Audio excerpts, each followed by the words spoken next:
pergunta: o que os royalties de petróleo significam para o Estado?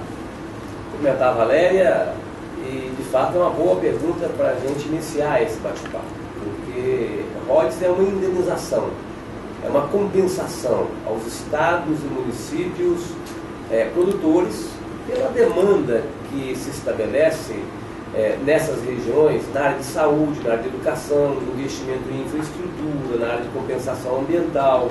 Então é muito importante que haja um tratamento diferenciado para esses estados e esses municípios. E a Constituição Federal, no seu artigo 20, estabeleceu esse tratamento diferenciado. Então é uma indenização, é um tratamento que se dá a essas regiões pela necessidade que se tem de investimentos mais fortes, causados e ocasionados pelas demandas que se tem pela atividade econômica mais intensa.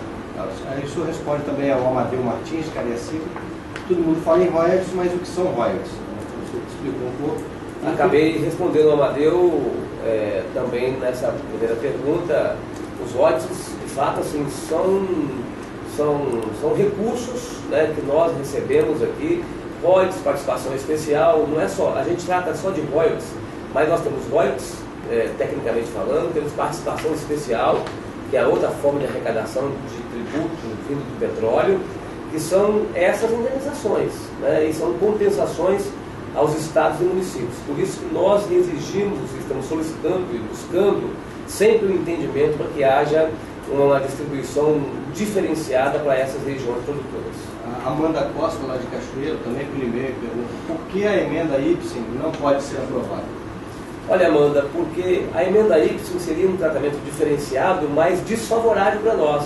Porque a emenda Y e a emenda Pedro Simon, o parlamentar federal, o deputado federal, Ibsen Pinheiro à época, e o senador Pedro Simon, eles apresentaram uma proposta que a divisão de royalties será feita através do critério do fundo de participação dos municípios e através do critério do fundo de participação dos estados.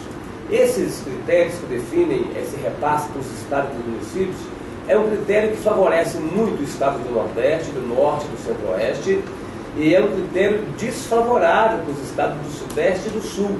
Então, além de nós não termos, assim, se essa lei for válida, se essa emenda for válida, se o veto do presidente Lula for derrubado, que está para ser apreciado agora no dia 5 de outubro, se essa matéria for aprovada dessa forma, nós teremos uma redução drástica dos recursos que nós recebemos hoje, que vai provocar que o governo federal possa nos indenizar, nos compensar. Nós não sabemos como vai ser essa compensação, como vai ser essa indenização, então nós estamos lutando para que haja um entendimento diferente dessa proposta do deputado Ibsen Pinheiro.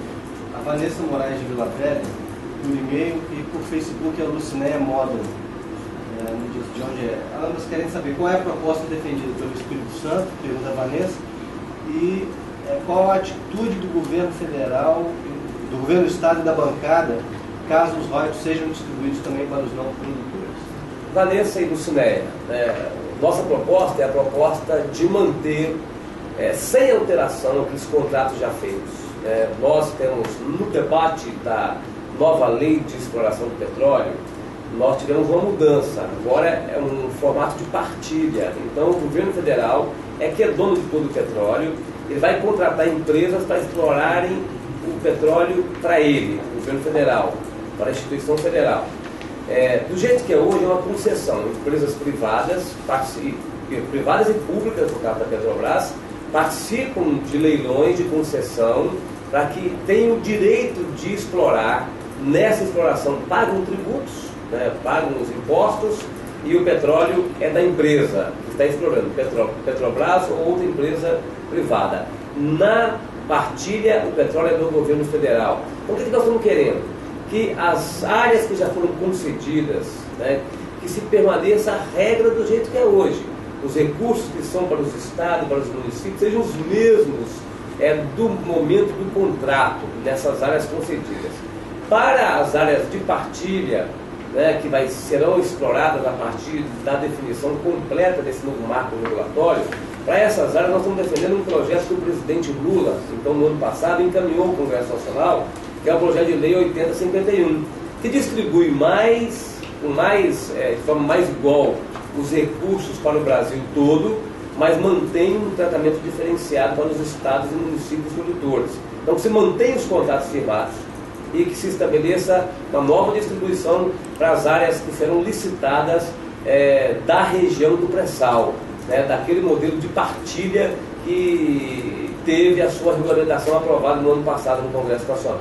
A Patrícia Amaral de Vitória pergunta o que o senhor pensa a respeito da proposta apresentada pelo governo federal. Acredito que se refira a essa última proposta. Sim. Aí a Janete Ribeiro de Cariacica comenta que leu na imprensa que o Sérgio Cabral, prefeito do Rio, governador do Rio, e o Eduardo Paes, prefeito fluminense, não vão aceitar uma redução na receita dos royalties. Quer saber qual a posição do Estado? É a Patrícia e a... Patrícia Amaral de Vitória e a Janete Ribeiro de Cariacica. Patrícia e Janete, então, o que nós estamos querendo? Nós estamos achando que a proposta apresentada pelo governo federal na semana passada é uma proposta que reduz muito pouco da parte do Estado, né? Então, nós hoje recebemos 26,25% de royalties e o governo federal está propondo reduzir para 25%. E os municípios recebem 26,25% também dos royalties. O governo federal está propondo reduzir para 18% e até 2020 reduzir para 6%. Então nós topamos, o governo do Estado topa, a parte do governo do Estado, reduzir um pouco. Mas nós achamos que a redução para os municípios produtores é uma redução muito elevada. Então queremos fazer o entendimento, achamos que é uma boa base para o entendimento, mas nós queremos que a situação dos municípios produtores seja uma situação que possa ser ajustada para que não haja um prejuízo muito grande. Se nós queremos um entendimento, é importante que a gente reconheça que para se ter um entendimento tem que ter concessões. Então o governo do Estado está aberto a fazer uma pequena concessão, desde que não altere as nossas finanças, não altere nosso equilíbrio financeiro. Então, assim, se fizermos o entendimento, os estados produtores precisarão fazer uma concessão, os municípios produtores precisarão fazer uma concessão, o governo federal está se propondo também fazer uma concessão, e os estados não produtores e os municípios não produtores também terão que diminuir as suas expectativas. Eles têm a expectativa de arrecadarem, a partir de 2012, 8 bilhões de reais. A proposta do governo federal, essa última proposta feita, eles vão arrecadar 3,3 bilhões de reais. Então, se quisermos um entendimento, a gente precisa compreender que todos têm que fazer um pouco de concessão.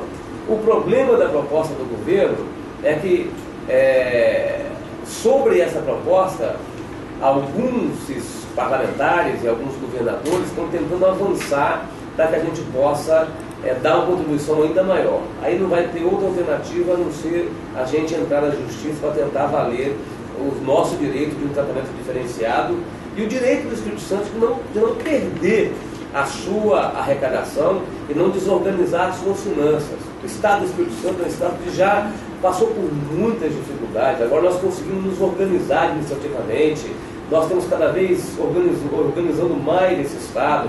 Então não é possível que a gente tenha prejuízo com relação a uma matéria votada no Congresso Nacional. Nós estamos apostando no equilíbrio, estamos apostando no entendimento. O Espírito Santo é um Estado que trabalha muito com o entendimento, mas não podemos aceitar nenhuma medida desequilibrada contra o Estado do Espírito Santo. Governador, temos 3 perguntas aqui em uma. O Matheus Santos, de Belo Horizonte, ele diz que hoje em dia 60% dos recursos vão para os estados produtores. Ele pergunta se o senhor não acha que isso é injusto com os que não produzem. A Estael Brunão, lá de Recife, Pernambuco, quais as consequências para o Espírito Santo, caso perca essa receita? E a Patrícia Batista, de Vila Velha, também pergunta quais os impactos para Rio, São Paulo e Espírito Santo. Em primeiro, meu abraço ao mineiro, ao Matheus, a pernambucana, Estael e a nossa conterrânea Patrícia de Vila Velha. Na verdade, o que fica para os estados e municípios produtores não chega a 60%, é um valor aproximado de 50%, chega próximo de 50%. O que nós estamos querendo, Matheus, não é manter essa proporção.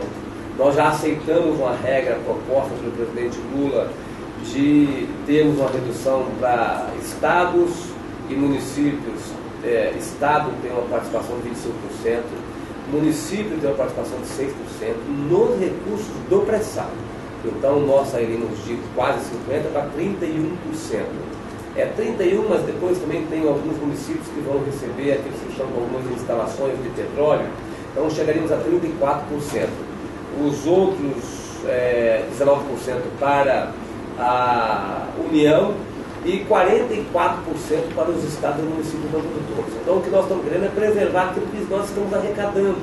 E quando nós arrecadamos, você perder essa receita é muito ruim para o estado e para o município, porque você desorganiza o seu planejamento, aquilo que você está executando. Então não é querer preservar uma situação do jeito que ela é hoje. Nós estamos querendo, na verdade, preservar aquilo que já está entrando no caixa do governo e dos municípios e topando uma distribuição melhor, né, para novos contratos e novos recursos que virão. Então, porque retirar hoje recursos do Estado do Espírito Santo de uma riqueza como o petróleo acaba sendo injusto, porque pode nos desorganizar. Nós já temos despesas que terão que ser quitadas pelos recursos que nós estamos arrecadando, que temos expectativa de arrecadar. Então, por isso que nós estamos nesse debate nacional, e acho que é um debate importante para o desenvolvimento do nosso país. A Estael, eu acabei não entendendo bem a pergunta dela. As consequências para o Espírito Santo caso perca essa receita? As consequências, se nós de fato tivermos a aprovação da emenda Ibsen e Pedro Simon e não tivermos uma compensação do governo federal, só para você ter uma ideia, Estael, nós sairemos de 1 bilhão e 500 milhões de reais para 300 milhões de reais de arrecadação no Estado e municípios. Então, é um prejuízo muito grande, isso nos desorganiza.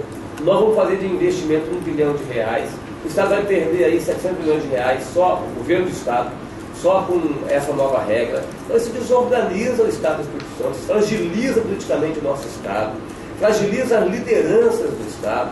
Então, acho que nenhum brasileiro quer isso, né? Todos os brasileiros querem um equilíbrio da federação.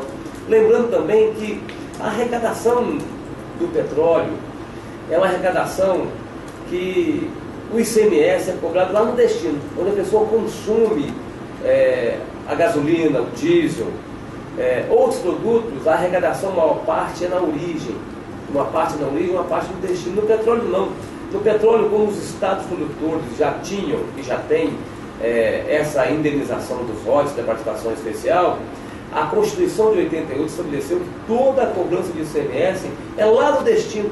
Então já tem uma compensação, na verdade, para quem não produz petróleo, com a cobrança de ICMS de 100% no destino. Então o petróleo do Espírito Santo, ele gera uma arrecadação lá no Acre, né, porque todo o ICMS do petróleo consumido no Acre é cobrado e é recebido e vai para os caixas do Tesouro Estadual do Acre.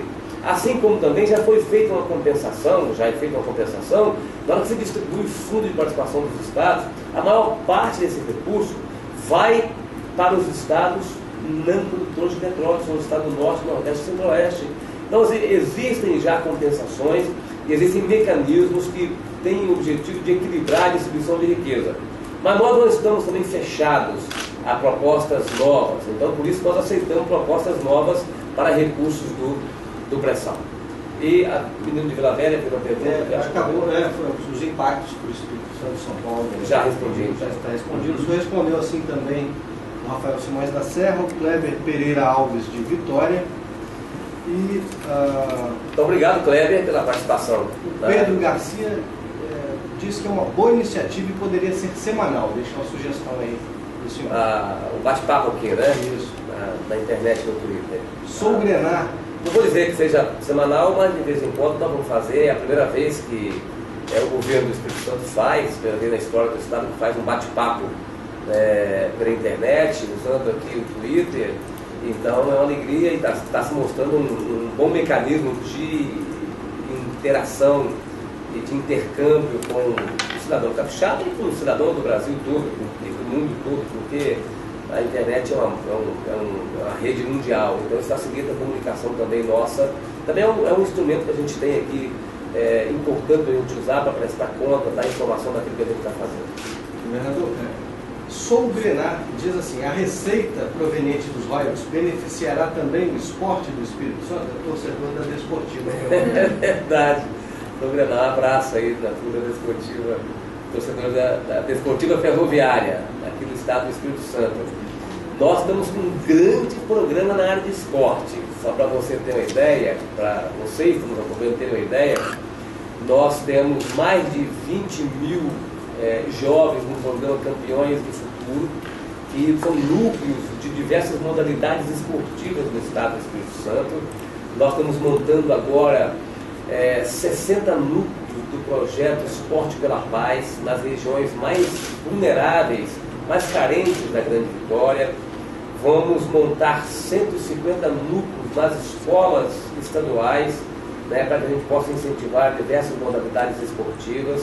Estamos fazendo um investimento em infraestrutura no esporte grande. Já inauguramos neste meu governo, no nosso governo, neste ano, 32 campos bons de bola, campo de grama society, campo que as pessoas podem utilizar assim, 24 horas, 7 dias por semana, porque é grama sintética. Estamos ampliando, reformando o estádio Kleber Andrade, uma obra que começou no governo passado, nós estamos dando sequência a ela. Então é um grande investimento em infraestrutura que a gente está fazendo na área do esporte, para que a gente possa ter o esporte como instrumento de redução da violência, o esporte como instrumento de inclusão e o esporte como instrumento de prevenção ao uso de drogas. E, com certeza os recursos dos royalties têm ajudado nesse trabalho que a Secretaria de Esporte tem feito e que nós estamos ampliando muito no estado do Espírito Santo. Governador, retomando a questão do entendimento, o senhor já respondeu também ao Ítalo Berger, de Santa Maria de Jetibá. Perguntou se o senhor acredita que o entendimento é a melhor saída, o senhor já disse que sim. Mas eu quero reforçar, eu quero reforçar o entendimento. Nós estamos falando muito do entendimento. Eu amanhã mesmo vou estar em Brasília de novo. Tenho ido a Brasília com frequência. Hoje mesmo falei com a ministra Ideli, falei com a ministra Gleice, falei ontem com o secretário executivo Nelson Barbosa, tenho falado com a nossa bancada federal, com outros membros e parlamentares de outros estados, falei com diversos governadores hoje, porque além de discutir royalties, nós também temos uma outra grande ameaça lá no Congresso Nacional, que é a reforma tributária, especialmente a votação do ICMS sobre produtos importados. Esse ICMS aqui dos produtos que são importados pelo Espírito Santo representa de 25% a 40% das receitas da receita dos municípios capixabas, porque nós não abrimos mão da receita do município capixaba. Então, eu tenho ido com frequência a Brasília, tenho lutado junto à nossa bancada, dialogado com lideranças do Brasil todo, com ministros, com representantes do Congresso, na defesa dos nossos interesses. Então, por isso que eu trabalho muito e prezo muito sempre o entendimento. Se fizermos um bom entendimento nessa matéria dos royalties, nós poderemos ter bom entendimento em outras matérias. Se nós não tivermos entendimento nesta matéria, pode ser que o ambiente do Congresso azede, fica um ambiente difícil, com derrotados vitoriosos. E derrotados na política não são derrotados para sempre, vitoriosos na política não são vitoriosos para sempre. Então, é muito bom para o governo federal, é muito bom para os partidos, para o Congresso Nacional, para todos nós, que a gente busque o entendimento. Então, eu tenho trabalhado muito para o entendimento. Agora, o entendimento requer que todos possam abrir mão de alguma coisa, não só os estados produtores abrirem mão daquilo que já arrecadam. Então, aí, na esteira dessa pergunta, tem gente querendo saber quais as consequências caso a decisão seja no Supremo. Pergunta Daniela Aparecida Moraes da Serra. Tem várias outras perguntas aqui também com relação a isso. Wagner de Assis: a judicialização da questão pode contaminar temas como a reforma tributária, a discussão sobre o FPE e o FPM? Pode, Daniela e Wagner. Essa é uma reflexão boa, acabei de fazer aqui, mas eu também quero colocar um pouco mais de detalhe nessa matéria, porque imaginem vocês, assim, que a bancada capixaba, o governo capixaba, a bancada carioca, o governo carioca, parte da bancada de São Paulo, o governo de São Paulo, nós saímos derrotados, que imponham para nós uma derrota. Primeiro assim, nós seremos derrotados, lutando, gritando, defendendo o interesse dos nossos estados e eu defenderei permanentemente o nosso interesse. A população capixaba me elegeu para isso, para que eu possa fazer essa defesa. Então, esse ambiente, depois de uma votação, mas se for a votação do dia 5 de outubro, a gente tem a possibilidade de a gente perder é muito grande, né? Porque se for a votação é porque não chegamos ao entendimento, o clima está muito ruim. O clima hoje, agora, nesse momento, está tendo uma reunião lá em Brasília, eu espero que da reunião saia alguma coisa positiva, mas o clima não está bom. Depois que o governo federal apresentou a sua proposta, não teve reações negativas da proposta do governo, o clima voltou a piorar. O clima estava bom, o clima voltou a piorar. Nós estamos trabalhando muito para colocar de novo, estabelecer de novo um ambiente de maior harmonia. Mas se nós formos à votação, que nós não chegamos no entendimento, nós temos chance de perder. Essa é a realidade. Se nós perdermos, vamos ao Supremo. No outro dia, assim que for publicada a decisão do Congresso, nós vamos ao Supremo. Indo ao Supremo, nós vamos solicitar que o Supremo possa garantir a constitucionalidade e a legalidade do nosso direito. Vamos pedir ao governo federal a indenização, a compensação que a emenda Y estabelece. Diz que tem uma compensação. Então não diz como é essa compensação. Então é um tiro no escuro. Mas se tem compensação, nós vamos pedir a compensação ao governo federal. Então, esse é o caminho da judicialização. Por isso que esse caminho é ruim, porque a gente pode ganhar no Supremo. Aí se a gente ganhar, nós ganharmos, os estados, os outros vão perder tudo. Nós podemos perder, porque também o Supremo pode não decidir. Então, é ruim para nós. Se nós não tivermos uma decisão do Supremo, nós vamos querer uma indenização e uma compensação do governo federal, porque é o que a emenda diz. Aí é ruim para o governo federal. Também, se ficar isso pendente, o governo federal não vai poder fazer os contratos de partilha. Então, a judicialização é um caminho ruim para todo mundo. Então, esperamos que o equilíbrio seja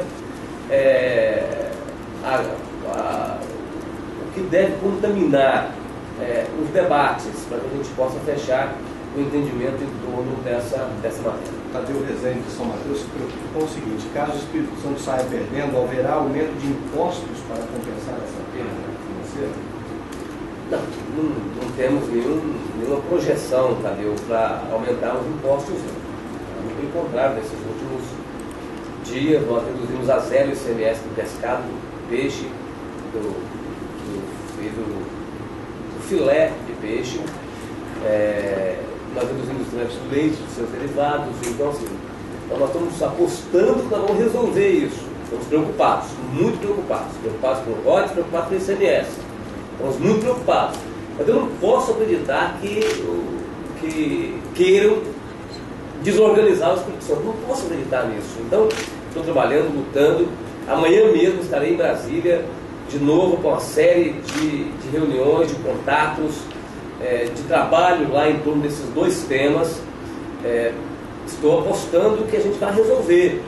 Se nós tivermos uma situação desfavorável ao Espírito Santo, aí nós vamos ter que sentar com a liderança capixaba, com os parlamentares, com a liderança da sociedade, empresários e trabalhadores, e vamos dialogar. Enquanto isso, toda a nossa mobilização é em torno da defesa do nosso interesse. Eu quero aproveitar, na segunda-feira nós vamos ter aqui uma reunião no Palácio Anchieta, para que nós possamos dar informação daquilo de como estão as negociações, e já prepararmos a mobilização em torno do dia 5 de outubro. Então, segunda-feira já teremos mais uma reunião aqui do Fórum em defesa do nosso Estado. Tá certo? Já quero aproveitar e informar isso a todos que estão nos acompanhando. O senador Roberto Bispo parabeniza o senhor pela luta em defesa dos direitos do Espírito Santo. E o Nando Mendes pergunta se há novos argumentos jurídicos ou continua sendo a base da Constituição Federal. Um abraço para o Beto Ítio, e a ele estamos à disposição dele. E o Nando Mendes, os argumentos jurídicos que nós temos são muito fortes. E tem diversos juristas já envolvidos nesse tema, mas nós temos, primeiro, o argumento da constitucionalidade. É inconstitucional, altera o artigo 20 da Constituição se não for dado um tratamento diferenciado aos estados e municípios produtores. Então, fere o artigo 20, então é inconstitucional. Segundo, é ilegal, porque altera contratos. As empresas que estão explorando petróleo têm um contrato com uma alíquota de royalties de participação especial, com a distribuição desses royalties de participação especial, e quebra o equilíbrio federativo, porque estados como o Espírito Santo e Rio de Janeiro vão ter muita dificuldade, tá? E o Brasil hoje se mantém unitário pelo equilíbrio da federação que nós temos. Então, quebra o equilíbrio federativo, que é um princípio constitucional também. Então nós temos muitos argumentos, né, para que a gente possa fazer a defesa de que royalties de fato é uma indenização, é uma compensação, e todos esses argumentos legais e constitucionais que nós estamos apresentando já há muito tempo. A nossa Procuradoria já está com a ação direta de inconstitucionalidade pronta, caso seja necessário a gente sair dessa luta aqui política para ir com a luta jurídica. Quando a gente vai para a luta jurídica, nós estamos declarando que a política foi incompetente, não resolveu o problema, e que nós vamos então, por nós não termos conseguido resolver o problema, nós vamos à Justiça, para o Supremo Tribunal Federal, para fazer garantir e proteger os nossos direitos enquanto Estado. O Jackson Rangel acredita que a presidente Dilma não está tão participativa quanto deveria nesse processo. E o padre Adair da Serra pergunta quais são os pontos positivos e negativos quando falamos da entrada do governo federal nessa discussão. O Jackson Rangel, nosso amigo de Cachoeira do Mirim, a presidente Dilma, ela me recebeu, conversei muito tempo com ela. Ela, a partir dessa audiência que teve comigo, depois de um movimento que nós fizemos aqui no Espírito Santo, onde eu trouxe o governador Sérgio Cabral, onde nós trouxemos o governador Sérgio Cabral, depois fomos a Brasília num debate na Comissão de Assuntos Econômicos, junto com o governador Sérgio Cabral, junto com o governador Alckmin, junto com o governador Eduardo Campos. Tivemos um grande debate lá. Depois, naquela mesma semana, trouxemos aqui o senador Wellington Dias, que é um representante dos estados não produtores. O governo entrou. Aí eu começo a responder, já respondi o Jaco, começo a responder o padre Adair. O governo entrou, foi importante o governo entrar. O governo tem legitimidade, tem liderança.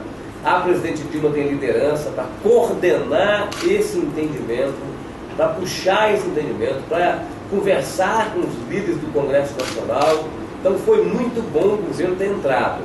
Não sei, ainda não temos segurança de que vai resolver. Repito, como eu já disse aqui, neste momento tem uma reunião acontecendo, coordenada pelo ministro interino Nelson Barbosa da Fazenda, pelo ministro do Lula que está viajando, pela ministra Ideli Salvates, né, o ministro Edson Lobão, junto com lideranças do Congresso Nacional. Nós pedimos a entrada do governo federal para daí. O governo federal entrou, e esperamos que ele consiga, junto conosco, articular esse entendimento. O Felipe Avancini e a Penha Salviato também parabenizam o senhor pelo chat. E a Penha... Um abraço ao Felipe e da Penha. A Penha pede para o senhor falar um pouco mais, porque, segundo ela, muitas pessoas confundem royalties do pré-sal com royalties do petróleo. Qual a diferença disso? Na verdade, é royalties do pré-sal e royalties do pós-sal. O pós-sal é uma camada de petróleo onde é extraído uma profundidade menor. É o petróleo do pós-sal, é o petróleo que a gente extrai hoje em maior quantidade. O pré-sal começou a ser explorado agora recentemente aqui no estado do Espírito Santo. Mas o petróleo do pós-sal gera royalties e gera participação especial. Royalties é para indenização, participação especial também é compensação. A participação especial é como se fosse um imposto de renda, de grande produção de petróleo. Os poços de petróleo que produzem muito pagam participação especial à União, aos estados e aos municípios. Então, assim, no modelo de concessão, que é o modelo que hoje está vigindo, os contratos todos foram feitos através da concessão. Inclusive o petróleo do pré-sal, que está sendo explorado aqui no Espírito Santo, está sendo explorado pelo modelo de concessão. Não tem modelo de partilha ainda sendo contratado, porque precisa de votar esse assunto dos royalties primeiro, antes que o governo contrate partilha. Então nós estamos nesse modelo de concessão, tem pagamento de royalties e pagamento de participação especial. Quando entrar o modelo de partilha, não tem mais participação especial. Então o royalties, que hoje é 10%, vai passar para 15%, só vai haver cobrança de royalties, não terá mais participação especial. Por isso que também as pessoas acham que o governo federal deve dar uma contribuição maior, porque uma parte da riqueza que hoje é dos estados e dos municípios, essa parte da riqueza vai para a União, que vai acabar com participação especial. Então essa riqueza ficará mais concentrada na mão da União. Então essa é a diferença entre pré-sal e entre pós-sal, que foi perguntado pela PEN. O Paulo Carneiro pergunta: os investimentos em segurança podem ser prejudicados? Todos os investimentos poderão ser prejudicados. Pablo, todos poderão ser prejudicados. Se nós tivermos redução de receita, todos poderão ser prejudicados. Imagine você que nós temos hoje no orçamento uma receita própria de 7 bilhões, em torno de 7 bilhões de reais. Nós temos 4 bilhões e pouco com pagamento de pessoal, 1 bilhão e pouco, 1 bilhão e 500, 600 de custeio, mais 1 bilhão de investimento, mais os outros poderes, Poder Judiciário, Poder Legislativo, Ministério Público, Tribunal de Contas. Então, por isso que é importante um equilíbrio nos gastos de todos os poderes, porque se nós tivermos uma redução, nós temos 1 bilhão de investimentos, aí investimento considerando tudo: estrada, escola, delegacia, posto de polícia militar, batalhão, companhia, unidade de saúde, hospitais, 1 bilhão de reais de investimento. Temos custeio. Custeio também é muito importante, especialmente na área social, porque se você tiver redução de recursos, de custeio, isso atrapalha a prestação de serviços na área de saúde, de segurança, de educação, que a maior parte dos investimentos dessas secretarias são recursos de custeio. Então, assim, se nós tivermos um prejuízo de, por exemplo, de 700 milhões de reais, o nosso investimento, que é de 1 bilhão de reais, vamos investir esse ano 1 bilhão de reais, já investimos praticamente 800 milhões de reais, nós vamos ter que reduzir. Se nós reduzirmos, isso vai afetar todas as áreas do governo, sem nenhuma exceção. Por isso que o Estado se organizou, continua se organizando cada vez mais. Nós estamos lutando para que ninguém desorganize o nosso Estado. Os investimentos do governo federal no Estado do Espírito Santo já são investimentos muito pequenos, Nós não podemos deixar que nenhuma outra medida possa alterar, porque aquilo que a gente está fazendo aqui, grande parte são obras e investimentos com recursos próprios. Estamos trabalhando muito para que o governo federal aumente a sua participação e os seus investimentos aqui. Então nós estamos trabalhando nessa direção, da ampliação dos recursos do governo federal, mas uma redução da nossa receita afeta todas as áreas da administração pública. Governador, a primeira meia hora já está indo, são 4 horas e 2 minutos agora. O senhor está ao vivo aqui com 2 câmeras, O pessoal está pedindo para o senhor dar um oi para a segunda câmera ali também. Tudo bem, gente? Isso. Eu estou olhando só para a câmera aqui do computador e... Eles estão se sentindo tristes ali. Peço desculpas, então. O Ricardo Benetti pergunta se existe algum estudo de medida de compensação pela Secretaria de Fazenda ou pela Auditoria do Estado. Ricardo, olha, nós temos de fato uma avaliação, porque nós temos que estar preparados para tudo, Não tem nenhum estudo assim com relação a royalties, mas com relação a ICMS de importação e da reforma tributária, nós estamos estudando alternativas, inclusive com o governo federal, porque assim, se tiver redução da receita de ICMS e que vai afetar a receita dos municípios, nós temos que ter, por parte do governo federal, uma compensação também nessa área do ICMS de importação. Então, por isso que a nossa Secretaria da Fazenda está pensando alternativas, discutindo com o governo federal qualquer medida compensatória caso a nossa receita seja afetada. O Hans Miller pergunta se o Espírito Santo é contemplado por alguma outra forma de partilha semelhante aos royalties. Ele só tem essa... Olha, Hans, nós temos assim, o governo federal, a política, a nossa regra tributária, o nosso sistema tributário, ele é um sistema que os impostos são divididos. Se você pegar o fundo de participação dos estados, que eu falei sobre ele aqui já hoje, como é que é composto o fundo de participação dos estados? É composto pelo imposto de produtos industrializados e imposto de renda. O governo federal arrecada esses dois tributos, esses dois impostos, faz um fundo, dois fundos, o fundo de participação dos estados e o fundo de participação dos municípios. O fundo dos governos dos estados e o fundo dos governos municipais. E divide esse recurso. Né? Uma parte para o governo federal, uma parte para os municípios, uma parte para os estados. Então, há uma partilha de alguns tributos. De um tempo para cá, o governo federal, na verdade, começou a criar contribuições, porque as contribuições, como a CID, CONFINS, essas contribuições, contribuição social sobre o lucro líquido, também é o imposto de renda, essas contribuições não têm partilha. A CID, que tem agora um compartilhamento, há 6 anos atrás, num debate sobre reforma tributária, nós conseguimos fazer com que a CID pudesse ter um compartilhamento, mas tem outras partilhas como estão relacionadas especialmente ao IPI e ao imposto de renda e agora a CID. Especificamente é uma riqueza, né? É o petróleo, né? E o gás mesmo. Temos de riqueza, sim. Nós temos a mineração também. Porque existe royalties da mineração, né? Que é a contribuição sobre atividade de mineração. Mas é um valor muito pequeno, não significa muita coisa nem para o Estado nem para os municípios. Agora tem um debate sobre o Código de Mineração no Congresso Nacional e esse debate é um debate que pode fazer com que estados mineradores, nós aqui temos mármore, granito, que são minérios, né? Isso pode aumentar um pouco a arrecadação, mas muito pequeno quando comparado com a arrecadação do petróleo. A Lucy Rezende diz assim: os royalties são nossos, todos pela causa. E aí eu vou pegar do Twitter aqui, @faquetes.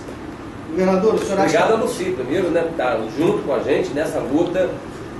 Nós temos um movimento de direita para ser respeitado e esse movimento é um movimento que precisa de ter muita adesão a ele, para mostrar assim, que o Espírito Santo é um estado que desde a década de 60, é importante que a gente conte isso, não sei que o tempo é curto, mas desde a década de 60, com a erradicação das lavouras de café, o estado sofreu um grande baque, o estado sofreu muito, foi a determinação do governo federal. De lá para cá nós nos reinventamos, né? Então nós constituímos um polo de comércio internacional, a nossa agricultura se modernizou, diversos setores de confecções, metalmecânica, mármore, granito, pequenos negócios, nós nos reinventamos. Então, não pode ter uma medida que nos desrespeite agora, que nos desorganize, né, que atrapalhe e que deixe o capixaba sem expectativa de futuro. Então, por isso que nós agradecemos muito qualquer adesão em torno dessa matéria. Aí, @faquetes diz exatamente isso. O senhor acha que a população poderia se mobilizar de alguma forma? Manifestos? O que a sociedade civil, incluindo estudantes, movimentos sociais, formadores de opinião, o que esse pessoal pode fazer para que esse movimento ganhe mais corpo? Olha, manifestar a posição é sempre muito bom, né? Manifestar indignação, entrar nos nossos mecanismos aqui na internet que nós temos para manifestar a opinião, participar conosco desses debates. Nós estamos vendo se a gente vai fazer alguma movimentação mais de rua antes da votação no dia 5, mas na segunda-feira aqui nós temos uma reunião com liderança para que a gente possa discutir os mecanismos de proteção do Estado do Espírito Santo, mas é fundamental que a população manifeste a sua indignação, porque a rede, né, a internet, ela é captada por todo mundo. Então o Brasil pode ver, através da nossa ação na internet, a indignação do Estado com relação a essas ameaças. Jackson Rangel novamente diz que está muito edificante e produtivo o diálogo. Parabenizo o governador. Assim obrigado, Dato. A deputada estadual Luzia Toledo, parabéns pela jovialidade e o uso da tecnologia. Ela considera fantástico usar a tecnologia do Twitter para prestar contas. Obrigado, Luzia. Estivemos juntos agora cedo no lançamento do programa de redução da violência no trânsito e obrigado pelo apoio que tem dado nessa matéria e em outras matérias de interesse da população capixaba. O Roberto, identificado apenas assim: sabemos do estrago provocado pela Lei Candir. e que a compensação do governo federal não funcionou. E essa compensação agora será segura? Este é o problema, Roberto. Você tocou no ponto, no calo, né, que nos aperta, porque na hora que o governo federal também ele isentou a cobrança de ICMS de produtos primários, né, e produtos semi-elaborados, nós perdemos o ICMS porque nós somos exportadores de celulose, de ferro busa, de minério de ferro, nós somos exportadores de produtos primários e semi-elaborados, de pelotas de ferro. Então nós tivemos um prejuízo grande naquela época. A Lei Candir veio para poder fazer uma compensação. A compensação todo ano é uma luta para colocar uma compensação que é 1/5 daquilo que a gente teria direito para recebermos por ano. Então uma compensação, como está colocado na emenda do Ibsen Pinheiro e do Pedro Simão, é uma compensação que pode nos criar dor de cabeça permanente, além de um prejuízo e de uma perda também paulatina e permanente dos recursos, que pode começar com compensação maior, mas com o tempo, como se não for uma compensação automática, a gente vai perdendo recursos que nós estamos perdendo na Lei Candir. Nós tínhamos que receber de recursos em torno da Lei Candir em torno de 800 milhões de reais. Nós não recebemos nem 200 milhões de reais por ano de compensação da Lei Candir. O Getúlio Polo diz: estamos assistindo ao vivo aqui em Pinheiros, lá no extremo norte do estado. Um abraço, Getúlio Polo, um abraço à população de Pinheiros que está nos acompanhando. Agora, mais um grupo de perguntas com relação à articulação política. Região Tessarolo. Sabemos que não será fácil convencer a Câmara da importância dos royalties para o Espírito Santo. O senhor já tem uma carta na manga? Também responde aqui o Daniel Souza. Qual o papel dos deputados e senadores capixabas nesta discussão de partilha de royalties? Outras 3 ou 4 perguntas aqui também nesse mesmo Região e Daniel. Bem, a primeira, qual a carta que nós temos na manga? Uma negociação só é atingida, o ponto de entendimento só é alcançado quando os dois lados, ou os lados que estão participando, possam estar com força. Qual é a nossa força dos estados produtores? A nossa força é a possibilidade que a gente tem de ir ao Supremo Tribunal Federal e fazermos valer os nossos direitos. Então, os estados não produtores podem perder tudo, porque nós podemos ganhar. Então, é uma força que a gente tem, é um instrumento que a gente tem de força dentro da negociação. Qual é a força que eles têm? É a derrubada do veto do presidente Lula, porque de fato eles podem derrubar. E aí nós vamos ao Supremo, pode ser que o Supremo não decida rapidamente. Então, assim, eles têm uma força, nós temos outra força. Quando os dois lados têm força, o melhor caminho é a negociação.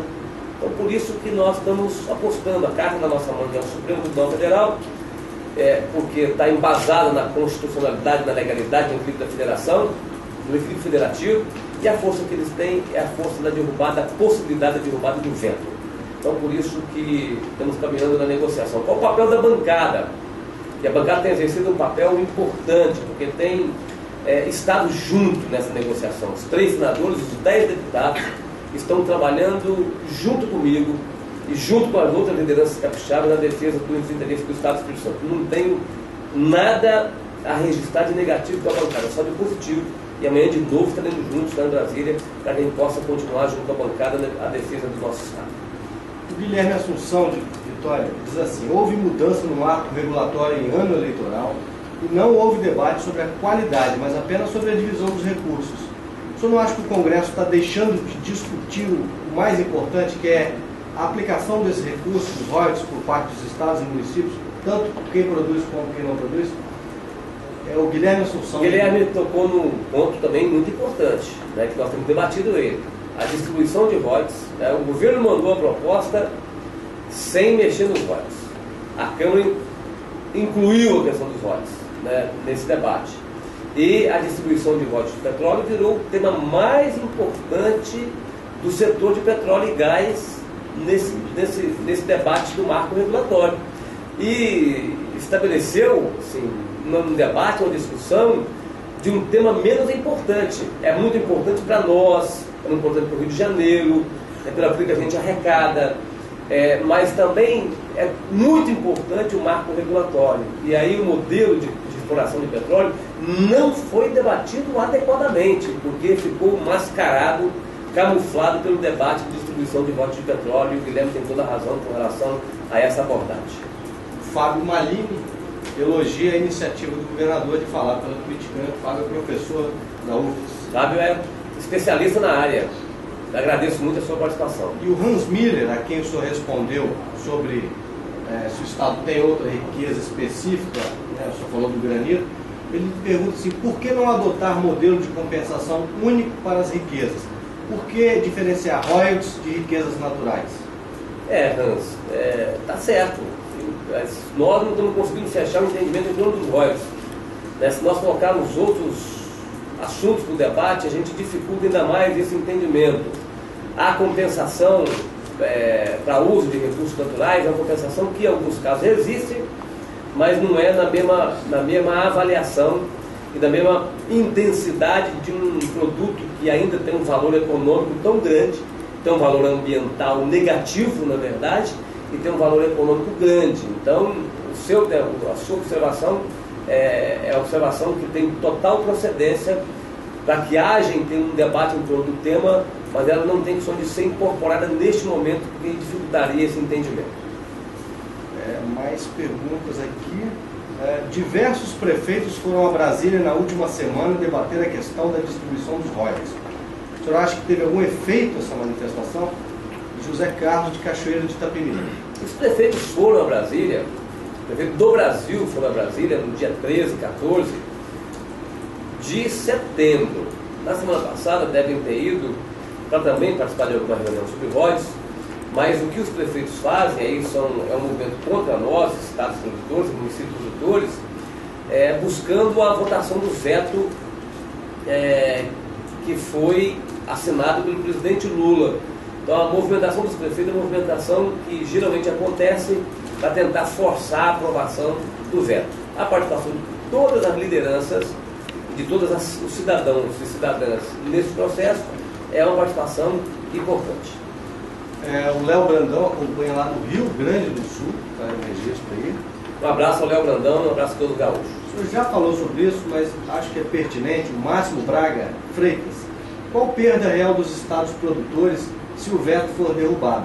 Como ficariam os contratos já firmados com empresas e empresários? O governo federal arca esse prejuízo? Não sei, Márcio, como vai ficar ainda.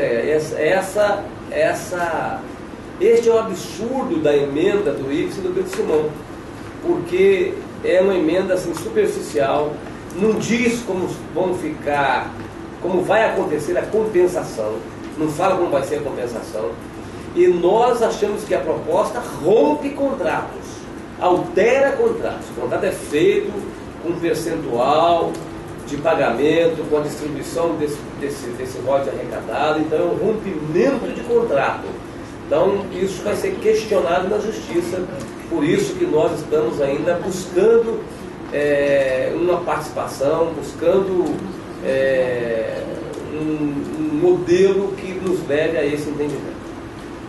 O José Carlos Ferreira, Rio Marinho, Vila Velha. Parece que a fatia do bolo não está bem administrada para os estados produtores. Qual o percentual justo, na opinião do senhor? Zé Carlos, o percentual justo para mim, o justo para o Espírito Santo pode não ser justo para a Bahia, para o Acre, para a Rondônia. O justo é que nós possamos manter a forma de contratação, como de pagamento dos royalties, participação especial, como é hoje nos contratos já assinados. E o justo é uma distribuição mais igualitária dessas receitas para o futuro, como está apontado na proposta do presidente Lula, projeto de lei 8051, que tramita na Câmara dos Deputados. Por quê? Porque lá os municípios e estados não produtores vão passar de menos de 10% para mais de 40%. Né? Os estados e municípios produtores vão passar de quase 50% para 34%. A União vai reduzir a sua participação. Então você tem um equilíbrio nessa riqueza que em grande parte vai ser explorada pela área do pré-sal, que tem ali uma reserva de mais de 70 bilhões de barris de petróleo. Nós temos hoje uma reserva de 14 bilhões de barris do pós-sal, e o pré-sal já tem uma estimativa de reserva de 70 bilhões de barris. Então a distribuição mais igualitária da receita do futuro é adequada para que a riqueza do petróleo possa ser instrumento de desenvolvimento de todo o país. O senador tem muita pergunta mesmo sobre os impactos ambientais. Vamos fazer uma generalizada com as dezenas de pessoas que estão mandando. Quais impactos ambientais negativos? A Isabel Ritz pergunta, qual o investimento do Espírito Santo no pré-sal? Está dando uma parte importante também do Estado, né?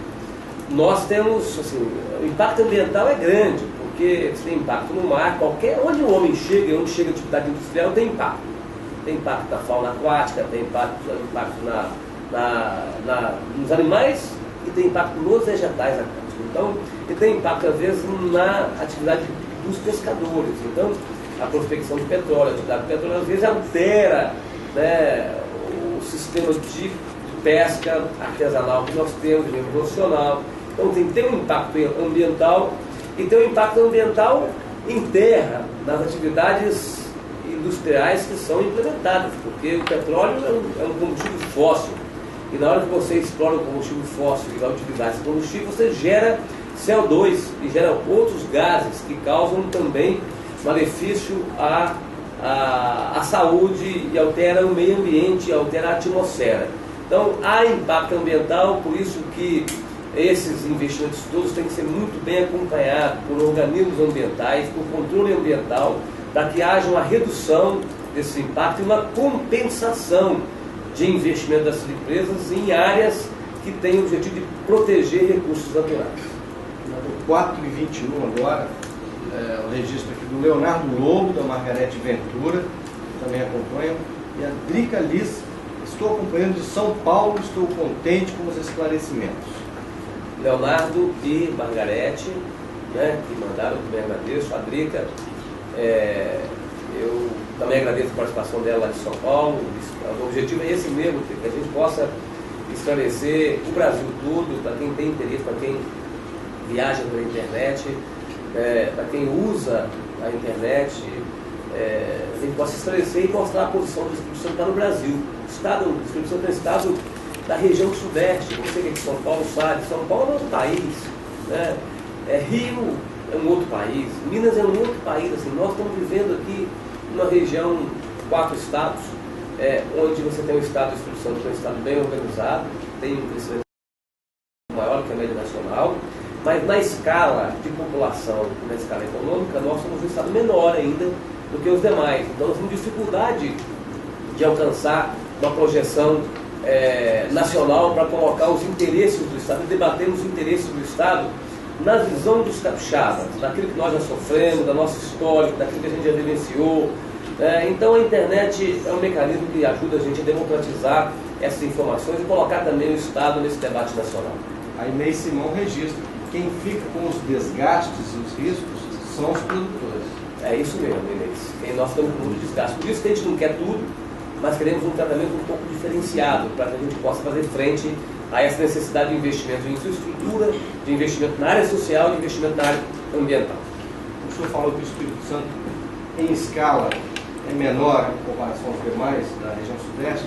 Rodolfo Matias pergunta, o que nós, capixabas, cariocas e paulistas, podemos fazer para apoiar e influenciar na votação? Rodolfo, cada estado desse tem sua bancada, cada estado desse tem seu governador, cada estado desse tem sua liderança da Assembleia Legislativa, empresariais, trabalhadores.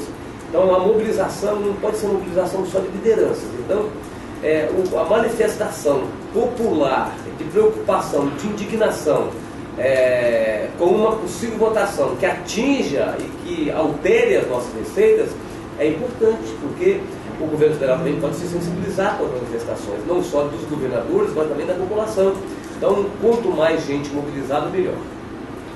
A Luciene Costa pergunta se a população deve se mobilizar. Tá respondendo. Já respondi, Luciene, mas deve se mobilizar e muito. E também pelo Twitter, muita pergunta sobre se o debate não deveria sair mais do contexto político e ser mais técnico.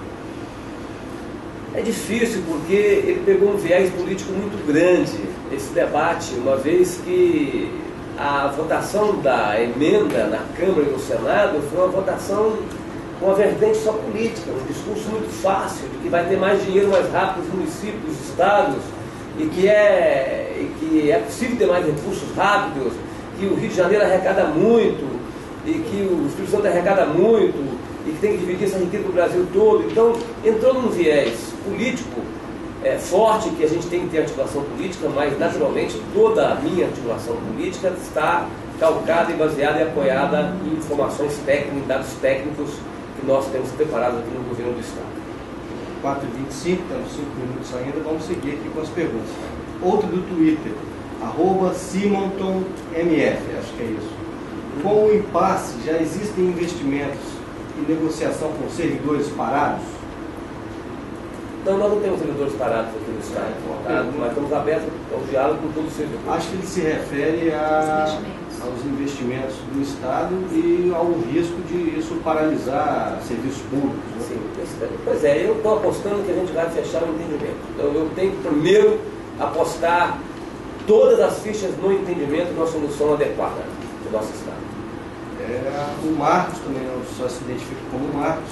Qual a conduta do Estado em termos de investimentos, se houver, que os capixabas não desejam, que é essa distribuição igualitária? Tem um plano B aí, caso... Marcos, nós não temos plano B ainda, que eu estou repetindo aqui, que a gente vai estar apostando todas as fichas. Lógico que isso exigirá uma readequação de investimento, um realinhamento de investimento por parte do governo e uma redução de custeio. Então, isso exigirá não só do Poder Executivo, mas do Poder Legislativo, do Judiciário, do Ministério Público, do Tribunal de Contas e também na redução da expectativa do povo capixaba. Por isso que a nossa alternativa única de trabalho nesse momento é a alternativa de nós mantermos e trabalharmos para que haja manutenção das nossas receitas.